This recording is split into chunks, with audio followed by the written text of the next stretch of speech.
Okay, Yeah, you because have. Meghan Markle's behavior is broke behavior. I'm just going to be honest. And look, my mirror's in the shot. Look how vain I am. So Meghan and Harry just launched candles using their children's royal titles on what would have been Queen Elizabeth's 100th birthday. And it's raising serious questions about financial desperation. We're analysing the pattern of increasingly commercial behaviour and what it reveals about their post-royal strategy. Let's break this down. I've been saying for months, Meghan Markle's behavior is broke behavior, okay? You don't show up at some random women's retreat with a smattering of people to collect a quick check, okay? You don't sell candles using your kids' royal names and titles unless you are broke, okay? The timing here is particularly tone deaf. Launching American Riviera orchard candles branded with Prince Archie and Princess Lilibet's titles on April 21st, the late Queen's centennial birthday, shows either complete ignorance of royal protocol or deliberate provocation. This commercialization crosses every traditional boundary about using children's titles for profit. I've been calling her Meghan Kardashian Markle now because this is like what the Kardashians would have done 20 years ago. Remember, like 20 years ago, the Kardashians would like promote cupcakes and promote food and promote any little when they were product also just to stick leaking their names sex on it. tapes, by the way, Link. Do you know what I mean? Well, I honestly, if we're going to be so real, people are going to say this is hyperbolic, but things get crazier and crazier. And, you know, as a culture, we've really lost our morals. Overall, a lot of people have lost their morals. I don't think it's insane to say, hey, Meghan might sell out that way someday. I don't know. We don't want to see that. We don't want to see them in OnlyFans. We don't want to see it. But it's interesting because she's, you know, crashing Kardashian birthday parties now and glomming onto Kris Jenner and all of these things. So she has to have studied the Kardashian model. The Kardashian comparison is actually brilliant because at least they own their brand strategy. They never pretended to be anything other than celebrity entrepreneurs building an empire. The hypocrisy here is claiming to want privacy and dignity while simultaneously monetizing every aspect of royal connection through lifestyle products. As her clout dwindled, as people lost interest in what she and Harry had going on, she was going to move to the next generation. That was the final card she had to play, Archie and Lilibet.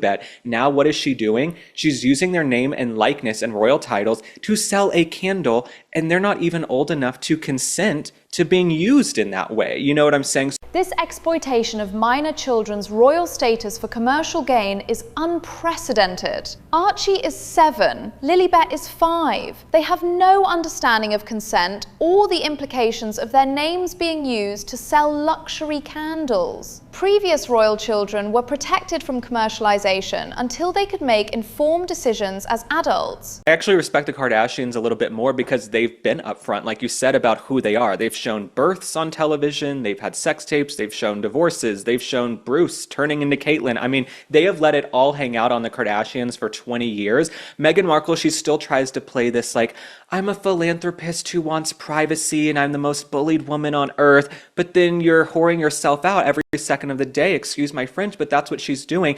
The contradiction is staggering. During the Australia tour in October, she claimed to be the most trolled person on earth, yet continues behavior guaranteed to generate negative coverage. This suggests either complete disconnection from public perception or calculated controversy to maintain relevance through outrage rather than achievement. This is really low down dirty behavior, and I don't know what the process is over there, but we have to start talking about stripping the titles more seriously, because now that she's using the kids' titles to sell cheap products, it's not like she's putting the kids, you know, into one of her charities or one of her philanthropies that she puts her name on. She's literally using the kids to sell a candle. Like, it's that bad. It's that low. That's what we've stooped to now. So I don't even know why they still have their titles. This behavior strengthens arguments for modernizing the monarchy by removing titles from inactive royals. When Parliament's considering the Succession to the Crown Act amendments,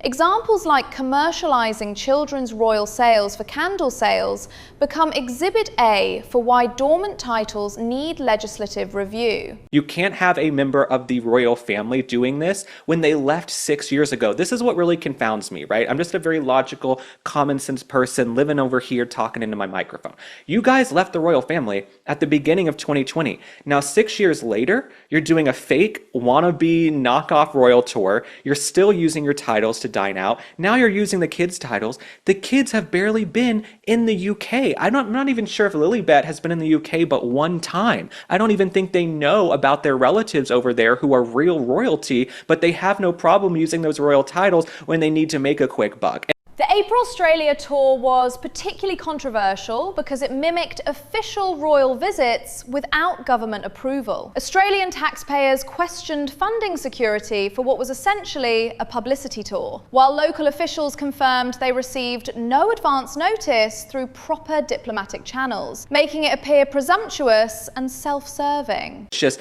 I haven't seen something this low down and dirty in a long time, but selling a candle using your kids' names before they're even old enough to read and write is really sickening, really concerning. Yeah, it's a new low. Broke behavior. The wickless candle fiasco perfectly encapsulates the execution problems. Sending $75 luxury candles to influencers without functional wicks became a social media laughingstock, suggesting either poor quality control or symbolic of products that look impressive but fundamentally don't work. A metaphor for the entire American Riviera Orchard brand launch.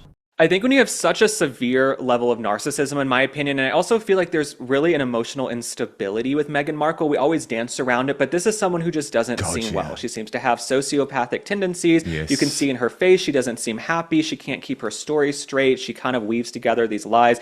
Selling the exact outfit worn to meet domestic violence survivors at Bondi Beach crossed ethical lines. Monetizing clothing worn during what should be solemn, private moments with trauma victims reduces those encounters to photo opportunities for future commercial exploitation. It commodifies human suffering for lifestyle branding. And so for Meghan Markle and Prince Harry, I mean, my advice to them would be go away for 5 years, let people miss you, let this next generation grow up because they won't really remember all the shenanigans from the past. But I just think she keeps stooping lower and lower and lower. And then even sort of merching and selling outfits that she wore to go meet survivors at Bondi Beach and things like that. That was just really disgusting. The contrast is stark when you compare crowd sizes. William and Catherine's 2022 Sydney visit drew thousands of genuine well-wishers, while recent photos show nearly empty streets and confused locals. This reflects the difference between official royal tours with diplomatic purpose versus publicity stunts lacking government sanction or public interest. Well, it's interesting because she also said in that visit that she's, the most trolled and most bullied person on earth. I wish she would just come out and say, I'm so grateful. I'm so grateful to be maybe rich, we're not sure, but rich, famous, to have a handsome husband, to have been welcomed into the royal family. I had a big royal wedding. People were lining the streets, throwing flower petals on the carriage. Why don't you just come out and say you have such a place of privilege? Like these kids, nobody on earth wants to hear a wannabe duchess complain about how she's bullied and she's trolled and she's unhappy and she gets attacked all the time. The most bullied person claims ring hollow given recent staff testimony about workplace treatment. When former employees describe a pattern of demanding behavior, complaining about online criticism while living in luxury appears tone deaf to working families struggling with actual hardships under current economic pressures. Then she bags the most eligible bachelor on earth and she's welcomed into the royal family with open arms, and then she turns around and she shanks them. When are you just going to just say, I'm so grateful for this platform? Because most people, whether it's here, Australia, the UK, most people are working class. They got to go to work, do their 9 to 5, pay their bills. Maybe they have health issues. Maybe they're taking care of a sick relative. Nobody wants to hear a quote unquote member of the royal family complain about how unhappy and bullied they are. It's just, I'm not going to give you that much sympathy. So I'd love to see some gratitude for her. With Trump back in office and inflation still impacting middle-class families, this pattern of commercialization will likely accelerate. Recent reports suggest diverging career interests, meaning we'll probably see more desperate attempts to monetize royal connections as traditional entertainment industry opportunities continue drying up for both of them.